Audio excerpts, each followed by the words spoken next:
Alors nous sommes dans ces moments où nous partageons la parole de Dieu et nous essayons de parler aujourd'hui de l'intercession et les dons du Saint-Esprit.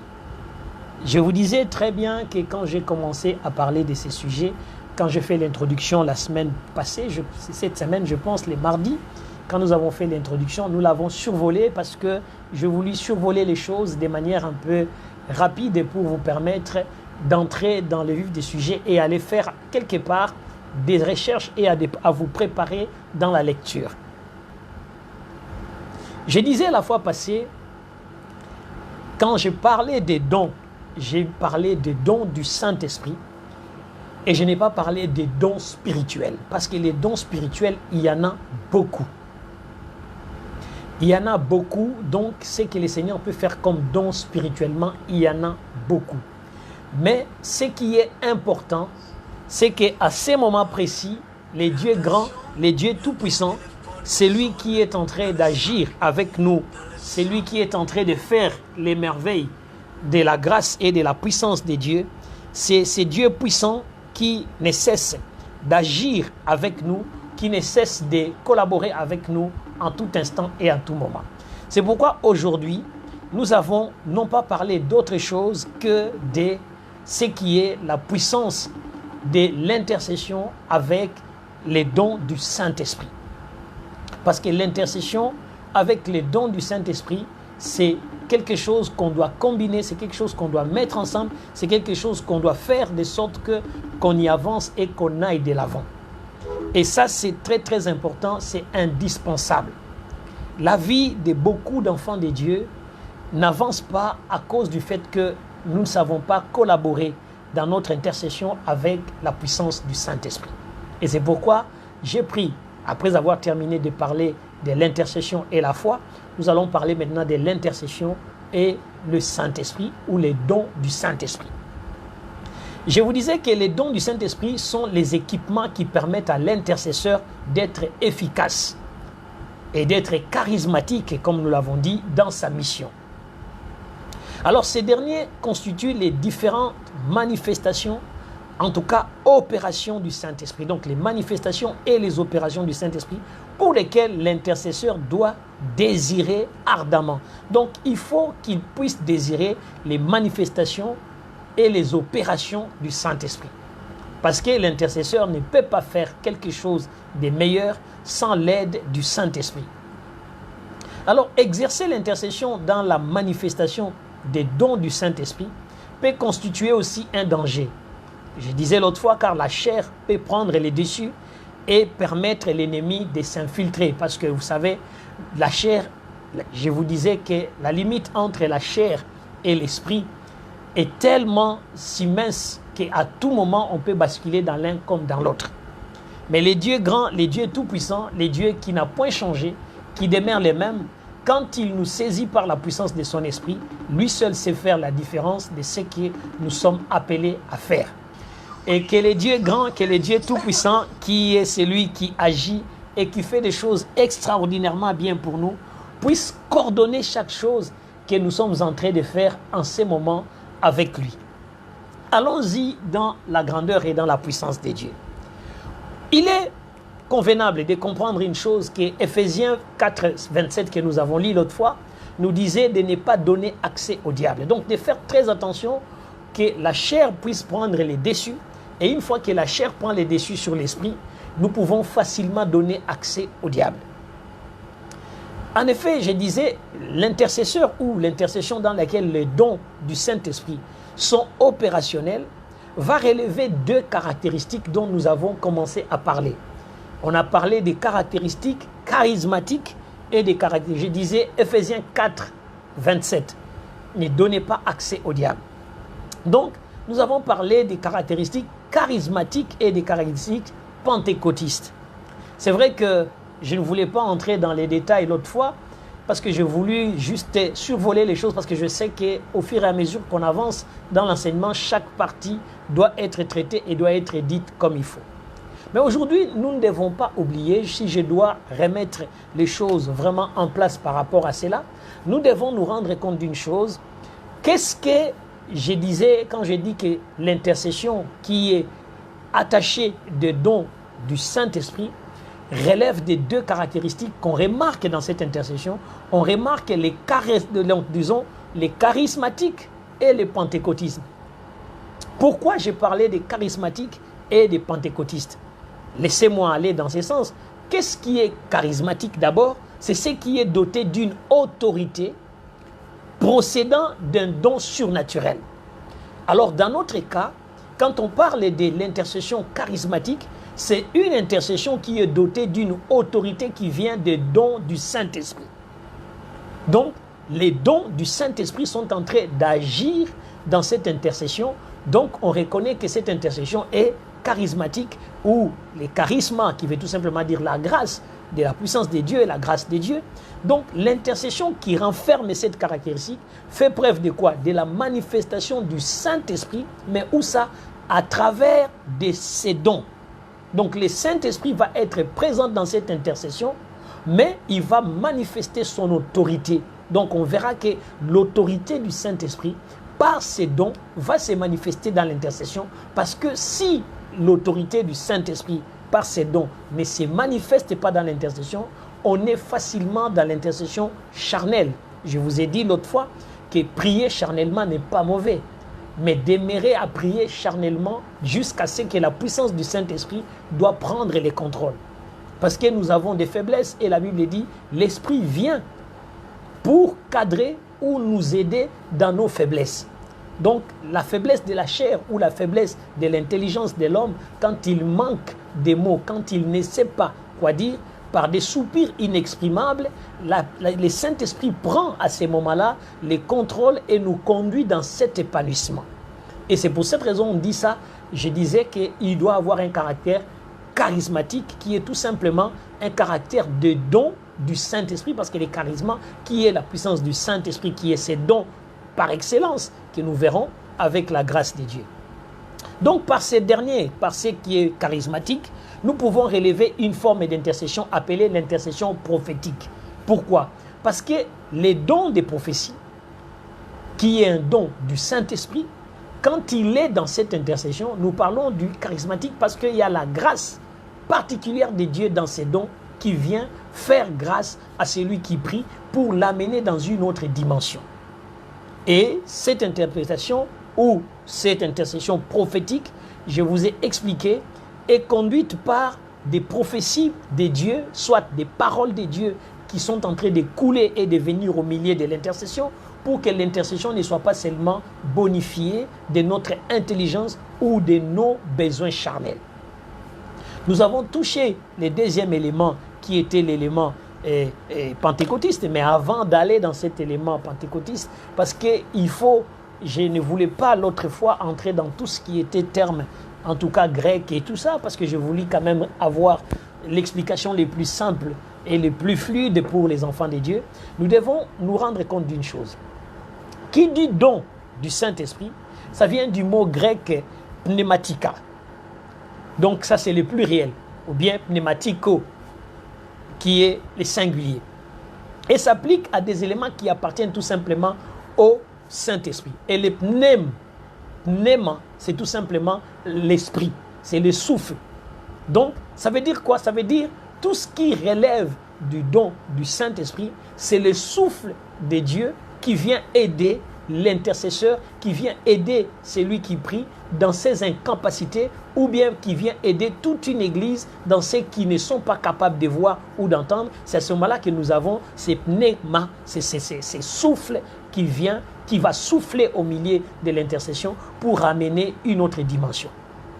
En effet, pour bien comprendre la notion des dons du Saint-Esprit, il est important d'appréhender aussi l'expression charismatique que nous avons vue, qui vient du grec charisme en singulier ou charismata au pluriel, qui signifie tout simplement don des grâces de Dieu.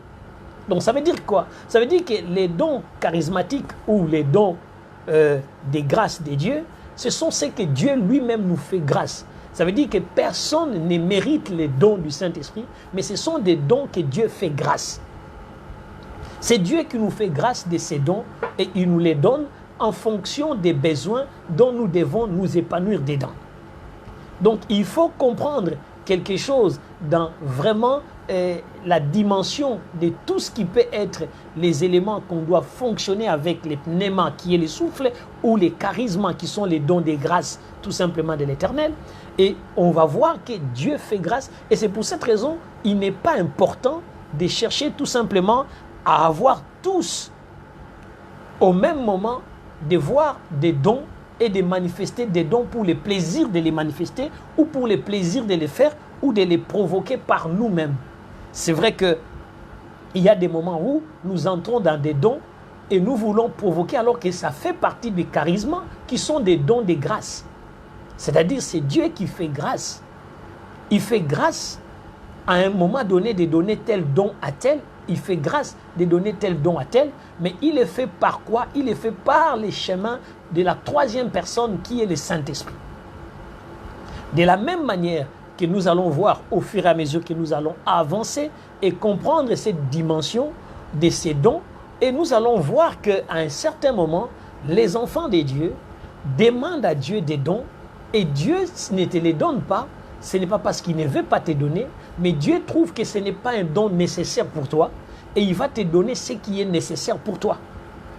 Parce que quand il te fait grâce, il ne doit pas te faire grâce de quelque chose qui va te tuer ou qui va t'amener à la ruine. Il doit faire grâce de quelque chose qui doit t'élever et qui doit élever sa gloire à travers toi.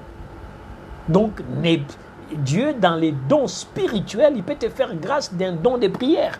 Mais quand il s'agit des dons du Saint-Esprit, il ne peut faire grâce que par ces 9 dons du Saint-Esprit. Donc, il est important. C'est pour cette raison, quand on parlait des charismes, où on a vu ça et dans les textes des Romains 11, qu'est-ce que ce texte nous dit? Regardons ensemble ce que ce texte nous dit. Romains 11, 29. Romains 11, 29 nous disait ceci par rapport à ce qui était. Il dit, Paul, parlant aux Romains, il va dire quelque chose de très simple.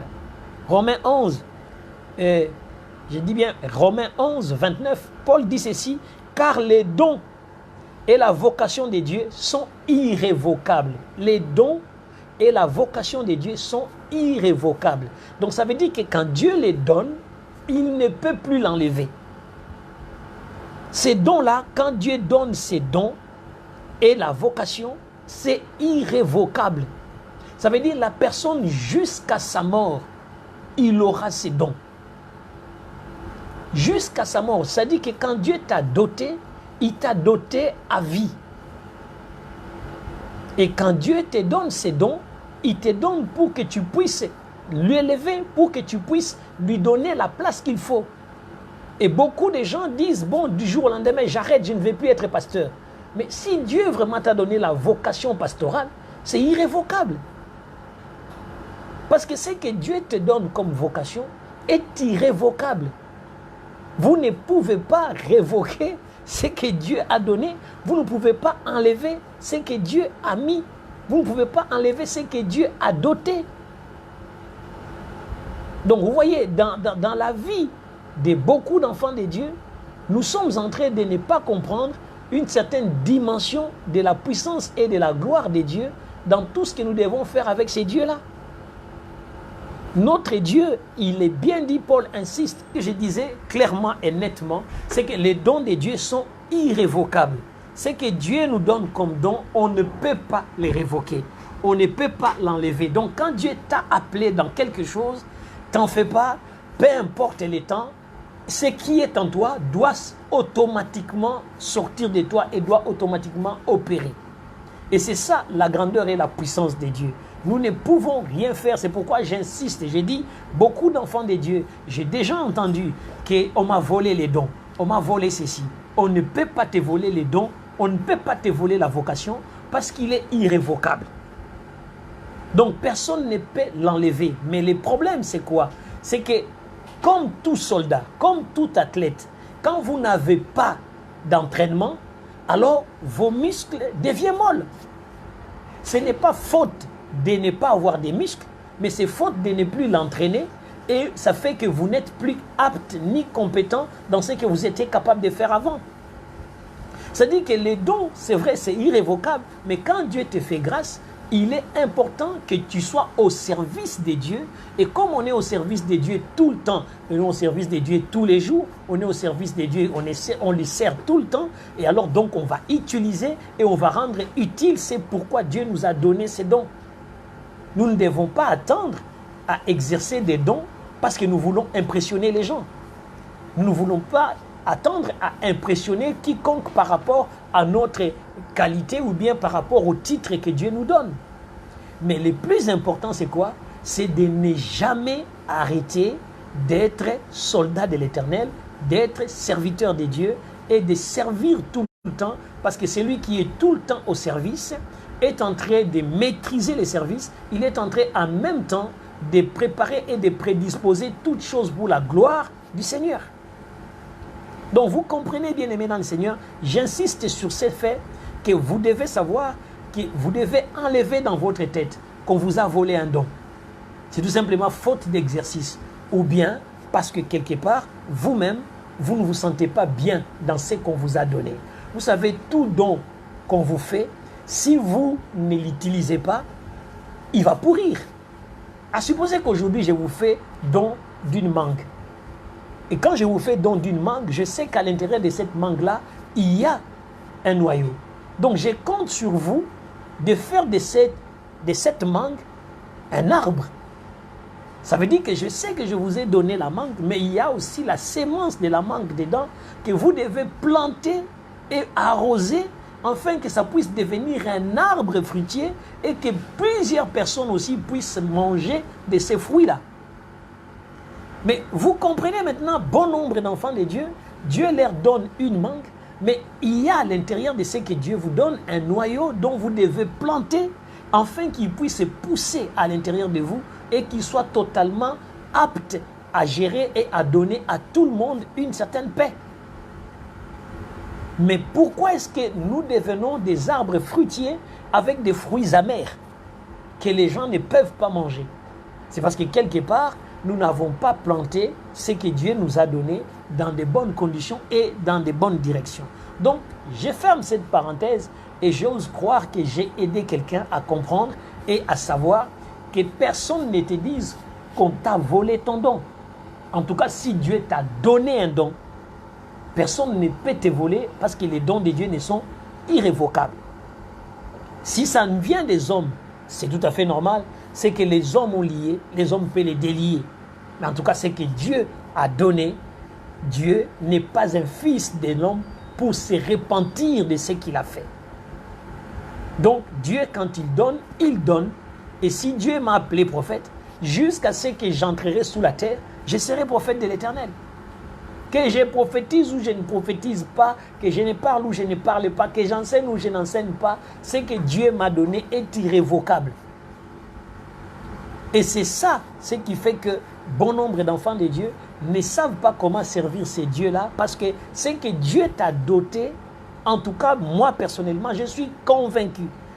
Si Paul insiste en disant, car les dons et la vocation de Dieu sont irrévocables. Et c'est tout à fait normal. Si les choses sont irrévocables, donc ça veut dire Dieu lui-même ne peut pas enlever ce qu'il t'a mis. Il ne peut pas enlever ce qu'il t'a donné, parce que quand tu le donnes, il ne reprend pas. Il ne reprend pas. C'est un Dieu bon. Quand tu le donnes, c'est toi-même qui es en train de travailler avec ce qu'il t'a donné. Et si tu ne le travailles pas, si tu ne les plantes pas et que tu ne l'arroses pas, ça ne deviendra pas un arbre. Et alors ça sera tout le temps étouffé et tué par toi-même, pas par Dieu. Pas par Dieu. Parce que les dons, quand tu ne les exerces pas, bien aimé, soyons honnêtes, je te fais don d'une voiture que tu ne roules pas avec, la batterie va finir par s'abîmer. Même si je te fais don avec un bon, et tu ne roules pas, tu ne fais rien, ça finira par s'abîmer. Mais ce n'est pas dit que le fait que ça s'abîme, et c'est moi je l'ai repris, je n'ai rien repris. C'est toi qui l'as détruit. Mais comme ça se trouve à l'intérieur de toi en tant que don, rentre dans la prière, jeûne, prie, relève-toi dans la prière, afin que la batterie soit rechargée et que les choses puissent dans les domaines de la grâce et de la puissance du Seigneur. Donc, si nous devons avancer dans notre domaine, parce que beaucoup d'enfants de Dieu eux-mêmes ont été des grands tueurs de leurs dons, et ils ont tué leurs dons et ils n'ont jamais voulu utiliser leurs dons. D'autres ont quitté eux-mêmes leur vocation parce qu'ils n'ont pas su servir dans leur vocation. Mais nous en parlerons des dons et nous verrons la vocation. J'ai déjà parlé de la vocation de l'intercesseur quand j'ai commencé à parler de l'intercession. Donc aujourd'hui, comprenons une chose, c'est que Dieu t'a doté, que tu montes, que tu descendes. Dieu n'est pas le fils d'un homme pour venir prendre ce qu'il t'a donné. Ce n'est pas dans les cordes, ni même dans les liens de notre Dieu. Et dans 1 Corinthiens 12, 30 à 31, donc 1 Corinthiens 12, 30, 31, nous avons vu tout ceci. Tous ont-ils les dons des miracles? Pose la question notre ami Paul. Il pose cette question-là parce que quelque part, beaucoup d'enfants de Dieu veulent cumuler des dons. Ils veulent avoir tous les dons. Ok? Jusque-là, je ne suis qu'encore au niveau charismatique. Donc, nous voulons avoir tous les dons et nous voulons exceller dans tous les dons parce que nous voulons impressionner les gens qui nous entourent avec des dons. Mais qu'est-ce que Paul dit? Il pose toutes ces questions. Après avoir parlé de ces dons-là que nous avons vus, Paul pose toutes ces questions ici. La première des questions qu'il pose, il dit, tous ont-ils les dons des miracles?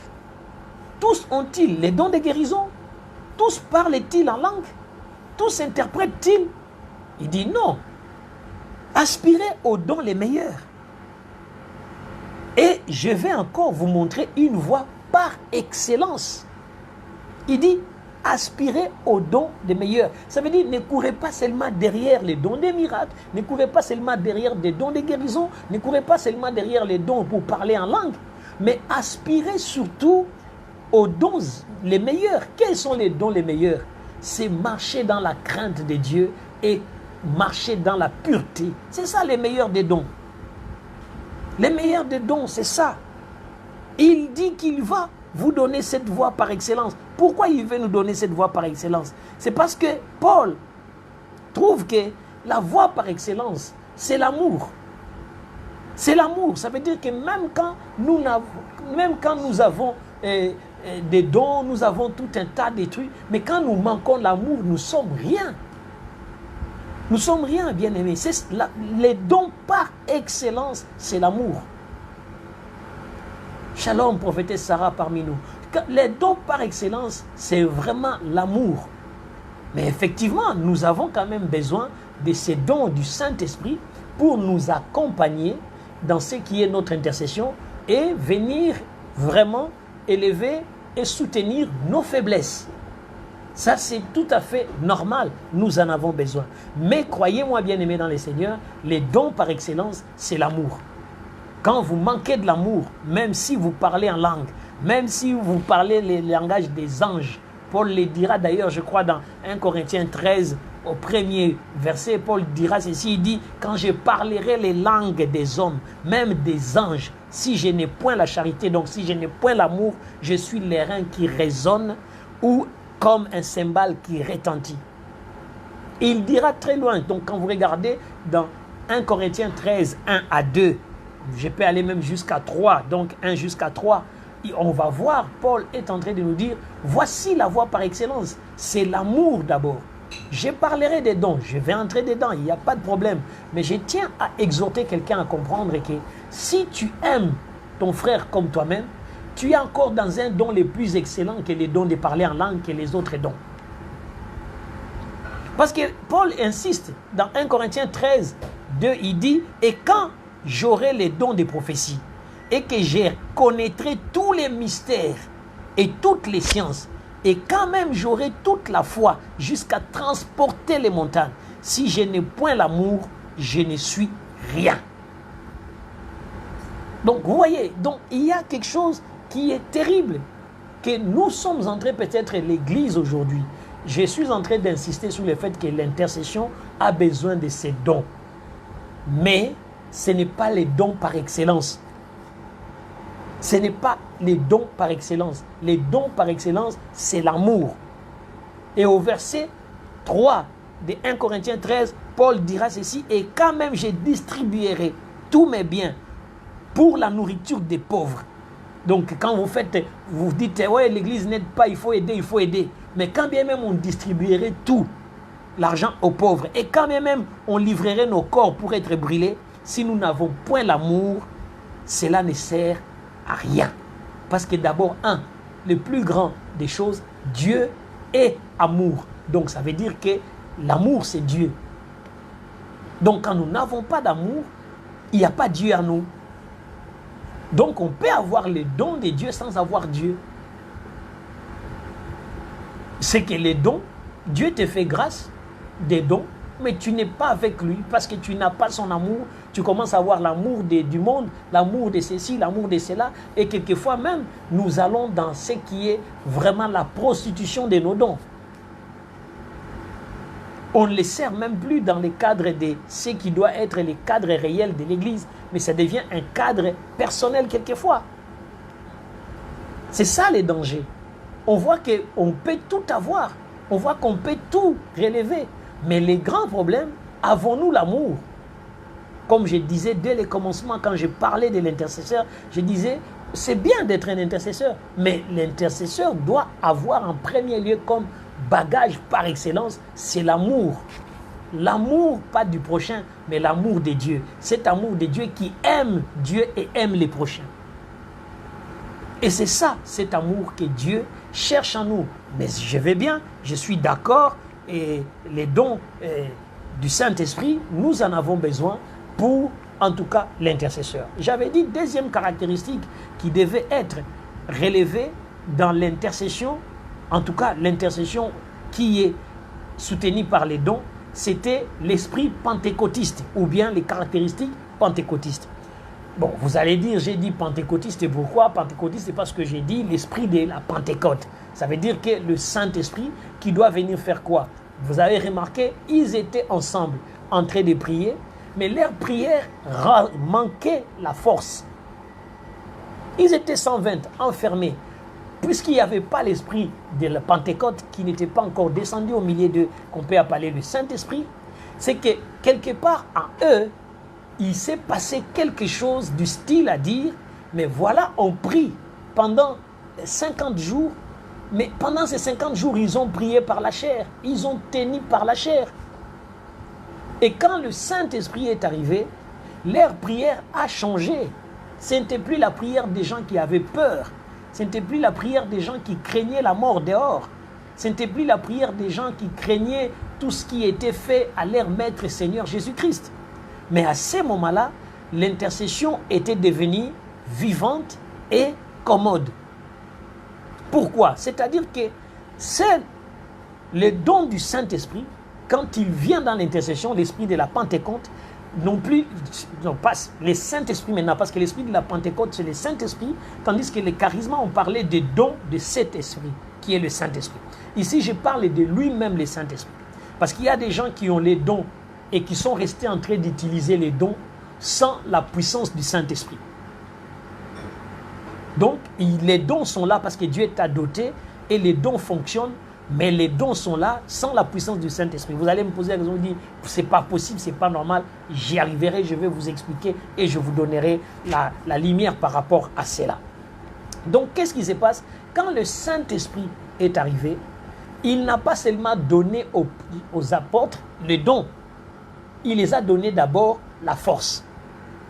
Et il a orienté, coordonné et harmonisé leurs prières. Sans les dons, d'abord. Parce qu'après, quand ils sont saisis, c'est à ce moment-là qu'on entend les dons qui commencent à sortir, les uns parler en langue, les autres, vous voyez. Donc la puissance est venue d'abord, et puis à l'intérieur de la puissance, il y a eu cette émanation ou cette distribution des dons.